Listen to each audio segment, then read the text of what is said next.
Hey guys, I'm Swathi and welcome to another video. ఈరోజు ముచ్చట ఏంటంటే నేను లెక్కలు వేస్తున్నా. అసలు మాస్టర్స్ కి ఇప్పటి వరకు ఎంత ఖర్చు అయింది, ఇంకెంత ఖర్చు అయితే ఉండొచ్చు అని చెప్పి, ఇంకా పనుల పని మీతో కూడా చెప్తే అయిపోతుంది కదా అని చెప్పి రికార్డ్ చేస్తున్నా. ముందే చెప్తున్నా, ఇది నాకైనా ఖర్చు. మీరు పోయే యూనివర్సిటీకి మీరు అప్లై చేస్తున్నప్పుడు ఉన్న కన్వర్జన్ రేట్ ని బట్టి ఈ లెక్కలు కింద మీద అవుతాయి. తర్వాత వచ్చి నన్ను వేసుకోకండి.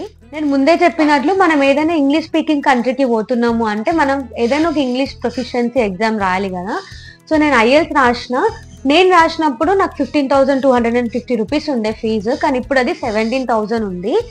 అండ్ ఐఎల్స్ అంటే ఎగ్జామ్ ఫీ ఒకటే కాదు కదా, ఎగ్జామ్ సెంటర్ కి పోనీకే రానికే ఆ రోజు ఫుడ్ అండ్ ఆల్ ఖర్చులు ఉంటాయి. నాకు అది అరౌండ్ 2,000 అయింది. ఐఎల్స్ రాసిన తర్వాత ఇంకేంది, కాలేజ్ అప్లికేషన్లు. కాలేజ్కి అప్లై చేయాలంటే ఫీ కట్టాలి కదా. సో కెనడాలో యావరేజ్ గా ఏ కాలేజ్ అయినా యూనివర్సిటీ అయినా నాకు తెలిసినంత వరకు $100 to $150 అప్లికేషన్ ఫీ తీసుకుంటారు. సో ఇండియన్ కరెన్సీలో 6,000 to 9,000 per college are university. So మీరు ఎన్ని ఎక్కువ కాలేజ్లకు అప్లై చేస్తే అన్ని ఎక్కువ పైసలు అవుతాయి. నా సజెషన్ ఏంటంటే మీ ప్రొఫైల్ని కరెక్ట్గా అనలైజ్ చేసి మీరు ఏ టైంలో అప్లై చేస్తున్నారు అనేది కనుక్కొని మీకు ఖచ్చితంగా అడ్మిట్ వస్తుంది రబ్బాయి అని అనుకున్న కాలేజ్లకు అప్లై చేస్తే ఇక్కడ పైసలు గట్టిగా సేవ్ అవుతాయి. నేనైతే ఒకటే యూనివర్సిటీకి అప్లై చేసిన, ఇప్పుడు ఆ యూనివర్సిటీలోనే మాస్టర్ చేస్తున్నా. సో నేనైతే 7,300 మాత్రమే కాలేజ్ అప్లికేషన్లకి పెట్టిన. సో అట్లా మీ ప్రొఫైల్ని కరెక్ట్గా అనలైజ్ చేసి మ్యాక్స్ టు మ్యాక్స్ 4 to 5 కాలేజీలు మాత్రమే అప్లై చేయండి, పైసలు వేస్ట్ చేసుకోకండి. సో ఒకవేళ 5 కాలేజెస్ అనుకున్నా 30,000 to 45,000 కాలేజ్ అప్లికేషన్లకు అవుతాయి. అప్లికేషన్లు అయిపోయినాయి, ఆఫర్ లెటర్ వచ్చింది, ఇప్పుడు ఫీ కట్టాలి. నాకు తెలిసినంత వరకు కెనడాలో ఒక 2 years మాస్టర్స్ కోర్స్కి అరౌండ్ 35,000 to 40,000 కెనడియన్ డాలర్స్ అవుతుంది. నా కాలేజ్కి కూడా అంతే. నా కాలేజ్కి నాకు fee 30,240 for 2 years. So Indian కరెన్సీకి కన్వర్ట్ చేస్తే అరౌండ్ 20 to 25 lakhs మీకు college fee or university fee అవుతుంది. కెనడాలో most of the universities miscellaneous fee అని తీసుకుంటారు. సో అది ఇయర్లీ 2,000 to 2,500 కెనడియన్ డాలర్స్ ఉంటుంది.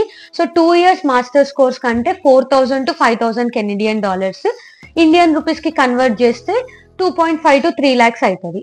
ఏంటి ఇప్పుడు ఇన్ని లక్షలు ఒకటేసారి కట్టాలా అంటే కాదు మనము మోస్ట్లీ ఇండియన్ స్టూడెంట్స్ ఎస్డిఎస్ అంటే స్టూడెంట్ డైరెక్ట్ స్ట్రీమ్ కేటగిరీలో వీసా అప్లై చేస్తాము.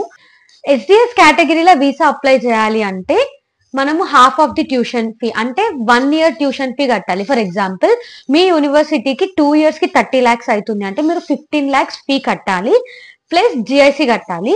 నేను ప్రాసెస్ చేసినప్పుడు నాకు 10,000 జిఐసి కడితే సరిపోయింది as per ఐఆర్సిసి rules.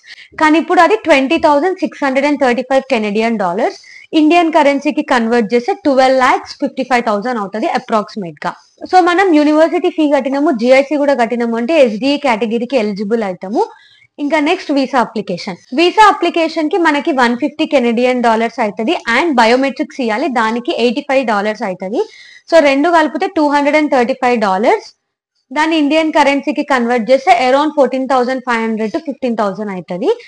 Visa application biometrics తో పాటు మనం మెడికల్స్ కూడా ఇవ్వాలి. సో నేను సిఎంఎం లో నా మెడికల్స్ ఇచ్చిన, నాకడ 5,500 రూపీస్ అయింది. వీసా అప్లికేషన్ అయిపోయింది, వీసా అప్రూవ్ అయింది అంటే ఇంకేంది, ఫ్లైట్ టికెట్లు బుక్ చేసుకోవాలి. ఫ్లైట్ టికెట్స్ కూడా మీరు ఎప్పుడు బుక్ చేస్తున్నారు, ఎంత జల్దీ బుక్ చేస్తున్నారు, ఏ ఎయిర్లైన్స్ లో బుక్ చేస్తున్నారు అనే దానిపైన ప్రైజెస్ చేంజ్ అవుతా ఉంటాయి. నేనైతే ఎమిరేట్స్ లో వచ్చిన అండ్ నేను ఆల్మోస్ట్ 3 months ముందే నా ఫ్లైట్ బుక్ చేసుకుండే, నా వీసా రాకముందే నేను ఫ్లైట్ బుక్ చేసుకున్నా. అండ్ నేను ఎమిరేట్స్ లో స్టూడెంట్ ఆఫర్ వాడుకుండే. సో ఇవన్నీ చేస్తే నాకు 86,000 అయింది ఫ్లైట్ టికెట్. కానీ కెనడా వచ్చిన తర్వాత వేరే వాళ్ళతో మాట్లాడుతుంటే తెలిసింది there are so many people 60,000కి 65,000కి కూడా ఫ్లైట్ టికెట్లు బుక్ చేసుకున్నారు, సేమ్ ఎమిరేట్సే. సో చక్కగా ప్లాన్ చేసుకుంటే మనం కూడా అక్కడక్కడ చాలా మనీ సేవ్ చేసేటోళ్ళము. బట్ అయిపోయింది ఇక. ఇంకేం వీసా అప్రూవల్ వచ్చింది, ఫ్లైట్ టికెట్లు కూడా బుక్ చేసుకున్నామంటే సెట్. ఇంకా మనకి ఇష్టమైన ఖర్చు స్టార్ట్ అవుతుంది, అదే షాపింగ్. ఈడైతే నేను ఫుల్ తిట్లు తిన్నా మా ఇంట్లో. షాపింగ్ కూడా మళ్ళీ పర్సనల్ ప్రిఫరెన్స్, కొంతమంది లగ్జరీ కొంటారు, కొంతమంది నార్మల్ గా కొంటారు. నాకైతే అరౌండ్ 1 to 1.5 lakhs అయ్యింది, including everything, my clothes, kitchen utensils and all. ఇవి పెద్ద పెద్ద ఖర్చులు. ఇంకా ఇవి కాకుండా అక్కడక్కడ మిసిలీనియస్ అంటే ప్రింట్అవుట్స్ కానీ జిరాక్సెస్ కానీ మనం ఇక్కడికి వచ్చేటప్పుడు 2 sets 3 sets జిరాక్స్ కాపీస్ తెచ్చుకుంటాం కదా, వాటికి అరౌండ్ 2 to 3,000 అవుతుంది.